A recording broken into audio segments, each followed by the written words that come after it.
মাটির হাঁড়িতে দম দিয়া গোশ যে কি স্বাদ তা না খালি বুঝবা কি করে। বেশিরভাগ মানুষই মাটির হাঁড়িতে দম দিয়া গোশ রান্তি ভয় পায়, যদি সিদ্ধ না হয়, যদি মজা না লাগে। ঠিক এই টিপস গুলো ফলো করে যদি রান্ধো, তোমার হাতের হান্ডি গোশ হবে সব থেকে সুপারহিট। আসসালামু আলাইকুম।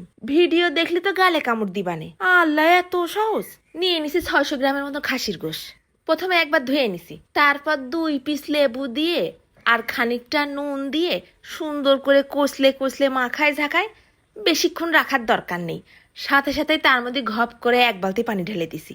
ফাইন করে আলগোছে ধুয়ে নেব, যেন খাসি খাসি ভ্যাপসে পানা গন্ধটা না থাকে। তারপর দিয়ে দিছি বেশ 1 মুঠ খানিক পেঁয়াজ কুচি। পেঁয়াজ কুচিটা কিন্তু একটু বেশি দিতেই হবে না, প্রায় 2 টেবিল চামচ ভরে আদা রসুন বাটা। তারপর দিয়ে দিলাম 1 চা চামচের মতো নুন আর 1/2 চা চামচের মতো হলদির গুঁড়ো। তারপর যাচ্ছে 1/2 চা চামচ ধনের গুঁড়ো আর 1 চা চামচ জিরের গুঁড়ো। 1 চা চামচ দিয়ে দিছি গরম মশলার গুঁড়ো আর 1/2 চা চামচের মতন কালো গোলমরিচের গুঁড়ো। তারপর যাচ্ছে প্রায় 1.5 টেবিল চামচের মতন শুকনো ঝালের গুঁড়ো, বেশ একটু ঝাল ঝাল হবে। দিয়ে দিছি 2 আস্ত রসুন। খাসির গোশে একটু মশলা টশলা বেশি করেই দিতে হয় শোনা। তারপর দিয়ে দিলাম প্রায় 1/2 কাপের মতন সর্ষের তেল। খাসির গোশে একটু সর্ষের তেল দিলে ফ্লেভারটাই অন্যরকম আসে। হ্যাংলা পাতলা কটা দারচিনি ফেলাই দিলাম আর 2 বড় এলাচ ফাটাই দিয়ে দিছি। আর দিয়েছি সামান্য কটা আস্ত জিরে। এই আস্ত মশলার শক্ত ফ্লেভার গুলো খাসির গোশের গন্ধটাই মেরে ফেলাই দেবে না। এমন করে মাখাতে হবে গোশের কোনো কোনায় যেন মশলা লাগতে বাদ না থাকে। তারপর দিয়ে দিছি একটা টমেটো, ফ্রিজের মধ্যে ডিপে ছিল, ভেঙে ভেঙে চটকায় মাখায় একসাথে দিয়ে দিলাম। মাখায় টাখায় রেখে দেবো প্রায় 10-15 মিনিট। তারপর নিয়ে নিছি একটা মাটির হাঁড়ি।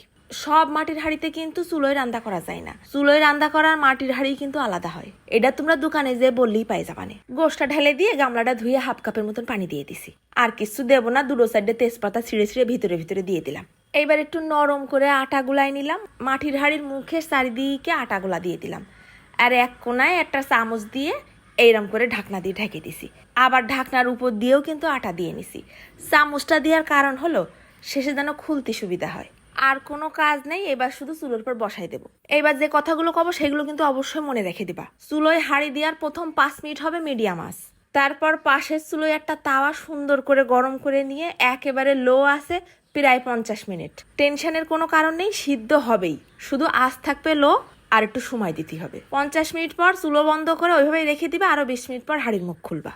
এরাম করে তোমরা হান্ডি চিকেন, হান্ডি মাটন যা মন চায় তাই রাঁধতে পারো। হাড়ির মুখ খোলার সাথে সাথে পুরো বাসনায় ভরে গেছে রান্নাঘর। দেখো দিন একটা তুলে দেখাই, এত গরম আমার তো আর দেরি সহ্য হচ্ছে না। এরাম করে মাটির হাঁড়িতে দম দিয়ে গোশ আনলি, সেই গোশ দিয়ে একটা অন্যরকম ফ্লেভার আসে। সেন্ট বাতাস তো বাইরে বেরোতে পারে না, সব গোশের মধ্যে ঢুকে বসে থাকে। তো এরম করে গোশ আনলি কিন্তু একটু তেলের পরিমাণও বেশি লাগে। মাখায় ঝাঁকায় প্রথম গালে দিলাম রে।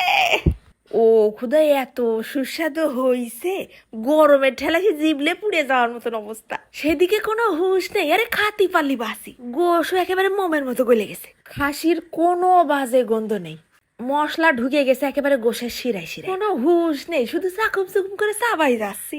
একটু মনে চাচ্ছিল রসুনটা একটু টিপে দেখাই দে, সে কায়দা আছে, রসুনও একেবারে সে আগুন পুড়া গরম, হাত পুড়ে যাচ্ছে। দেখিছো কি রাম সিদ্ধ হয়েছে, একেবারে ভজ ভজ করে রসুন বের হয়ে আসতেছে। ভাতের সাথে একটু রসুনটাও মাখায় গালে দিলাম, একেবারে মুখের মধ্যে মেল্ট হয়ে যাচ্ছে। নাও, আর কোনো ভয়ের কারণ নেই। এইবার শুধু মাটির হাঁড়ি কিনে নিয়ে এসে দৌড়ই যে রান্না বসাইতে হবে। আজকে চলে যাচ্ছি, ধন্যবাদ।